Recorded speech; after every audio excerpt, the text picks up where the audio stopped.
Hello, everyone, and welcome to another episode of GDDV 501 Lighting and Rendering. My name is Kasanis. Guys, we're moving along pretty darn well here. We've already covered the idea of the wide shot and the medium shot category. Today, we're going to be moving on to the close ups. All right, we're moving along really well as far as the course is concerned. We've covered the idea of cinematography, real world cameras, and shot composition. We're still working on framing right now. Today, we're going to talk about the various uses of the close up shot. All right, let's get started.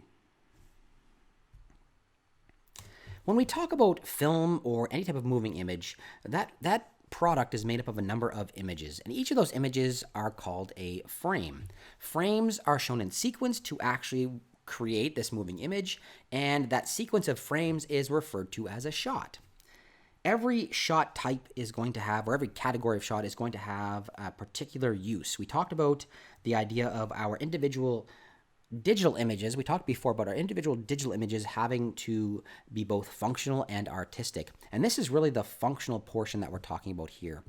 When we choose a particular type of shot or category of shot, it's going to relay specific information to our player or our viewer. They are able to see different things depending on the type of shot that we are utilizing within our game or our film. So it's really, really important that we understand what it is that we're able to give our player by choosing a particular type of shot.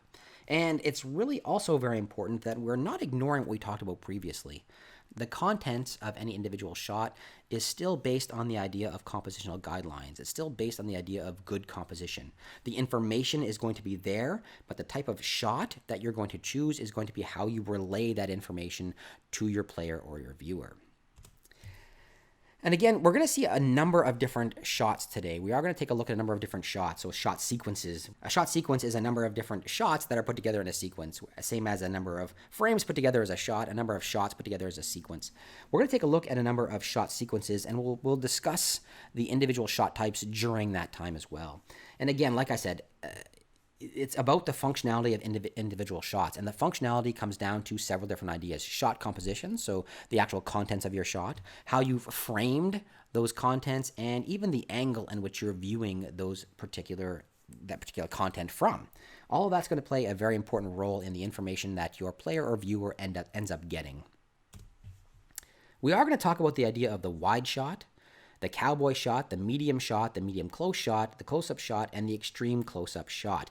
In fact, we're going to break this down even further. I've broken it down into categories. So wide shot is going to be its own category, and that's going to include a number of different shot types, a number of different wide shots, and it's going to include a number of uses that the wide shot can be used for, and we're going to cover that today.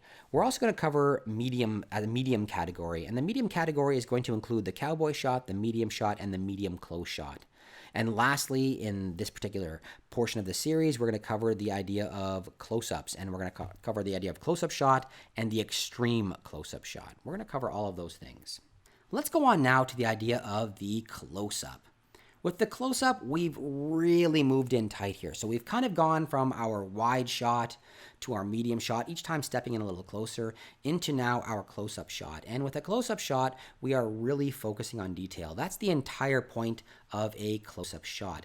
Typically, a close-up shot will show the actor from about the neck to the top of their head, and we are able to see everything about the actor's details in their face at this point in time. It's fantastic for doing things like showing emotion and expression in an actor's face. In fact, you can use it for anything you want to show details about. At this point now, we've moved in so close to our actor that we have broken into their personal space.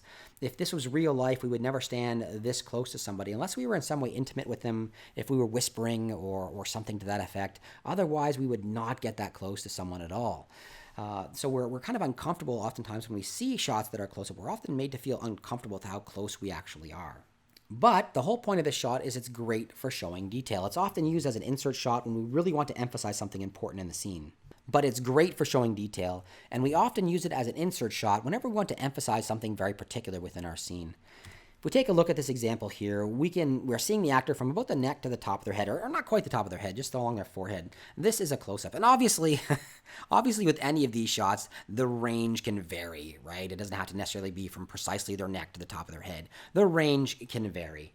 And in this particular case, we are supposed to feel uncomfortable. We're supposed to feel the insanity of this character, right? This character's obviously gone insane. He's about to kill his family. He's gone completely insane, and we're meant to feel that. We're nice and close in here, and there's no mistaking the emotion in this particular actor's face. Now, what we've lost now is any type of context outside of the detail that we're trying to see. We've lost that in its entirety.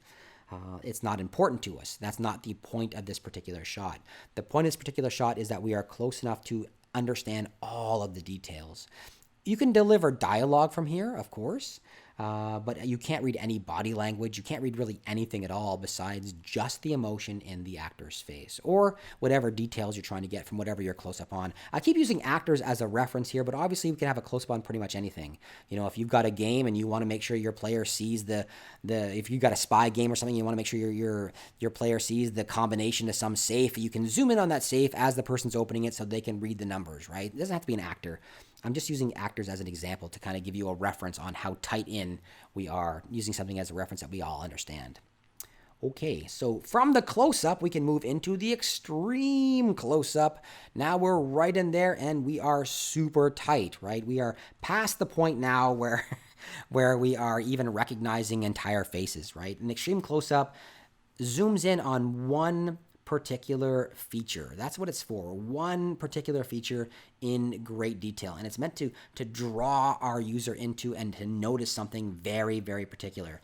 At this point, because we've moved past that kind of strange zone where we're really close, but we're close, but we're like within a personal space. We're now at a point where the only way that we're seeing someone like this is if we're like kissing them or something like that, right? We're that close. We're that close to this particular actor. If we take a look at this example from Harry Potter, it gives us a view. And the great thing about this particular shot is it gave us a view of the action that was occurring. And we're kind of seeing it through Harry's eyes without actually looking in first person. We're able to see all the details in his glasses. We're extremely close. And that's what we're meant to do, right? We're meant to see the additional details within the reflection in Harry's glasses. We're seeing everything through Harry's eyes. What I'd like to do now is take a look at an example of kind of putting everything together. We're going to look at a sequence from The Good, the Bad, and the Ugly. And The Good, the Bad, and the Ugly uses a ton in the scene that I want to look at, it uses a ton of close-ups and extreme close-ups. Okay, let's take a look. Okay, guys, here we are in the clip in The Good, the Bad, and the Ugly. It's the final showdown, right? It's the big shootout that's about to occur. And what you're going to notice is how many close-ups and extreme close-ups are used within this particular clip.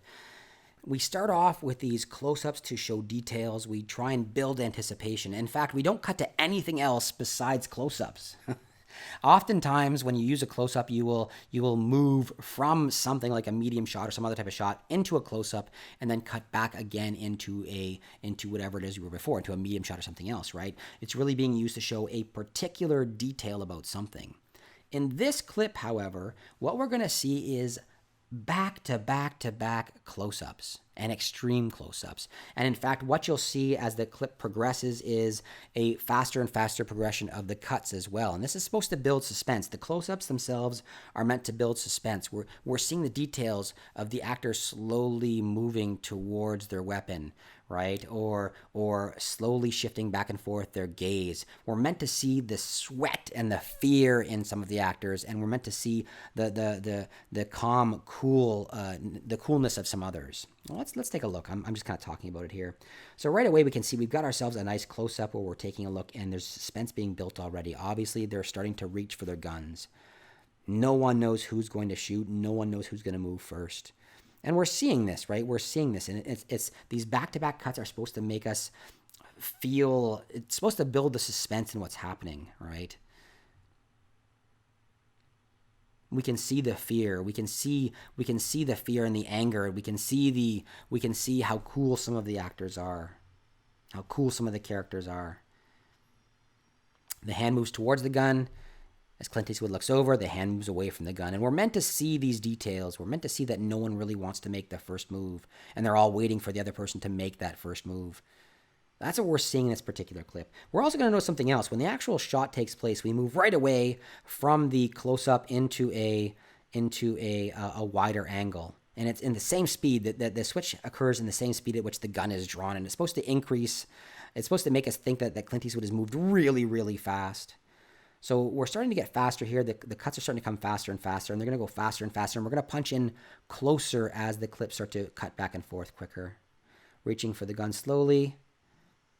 Suspense is being built. Now we're extreme close-ups. And we're going to start cutting faster and faster here as the suspense is building up.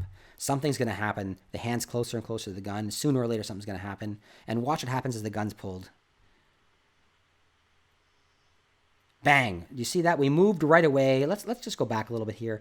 We moved right away from as the gun's being pulled right here, we moved right away from all these close-ups into this cowboy shot, right? We moved into that cowboy shot. So everything up to this point was close-up and extreme close-ups. And then we moved into this cowboy shot. And that was supposed to represent a couple of things for us. The sudden cut into this cowboy shot where we see Clint Eastwood pull his gun. We see Clint Eastwood, shoot at this point in time. That sudden cut is also supposed to represent the speed at which Clint Eastwood is moving. It's supposed to make it look like he's moving faster. So watch what happens. That cut is so staggeringly fast. It's like a hard cut right there, and it goes into such a different shot that there's almost this jump that occurs. Let's take a look and see. So we're going to move faster and faster here. We're going faster and faster. Suspense is building. We know something's about to happen. And when something happens, bang, he pulls it out, and there we go. Now we're into this long shot. We see who was shot, right? And now we've got a couple other medium shots. We got a couple other long shots that are occurring within here, a couple of cowboy shots, that kind of thing that are all occurring within here. We do move back to these close-ups again to show details. That's really what I wanted to show you. There's so many close-ups here, and the use was not just the details, but to create a specific mood or feeling within the viewer, right? That is the point of cinematography. The fast cuts, the extreme close-ups all made us feel uncomfortable, all made us feel that suspense that was building up, and that was the entire point. The cinematographers have done their job in this particular film.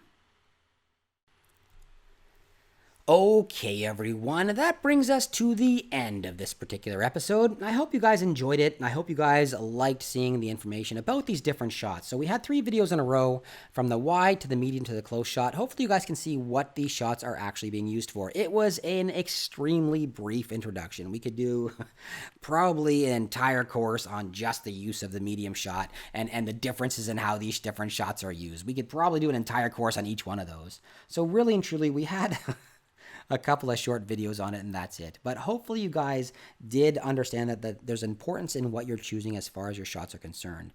The information that your player or a viewer is going to get based on what you're showing them. How much information is in that frame, how tight you are to whatever it is you're trying to show. You're giving a different amount of information. So I hope you guys enjoyed it. If you did, let me know down below with a thumbs up. If you didn't, a thumbs down is perfectly fine. This is really a different type of video than I normally do. This is all the asynchronous portion of the classes that I'm teaching at Centennial College in the game development program.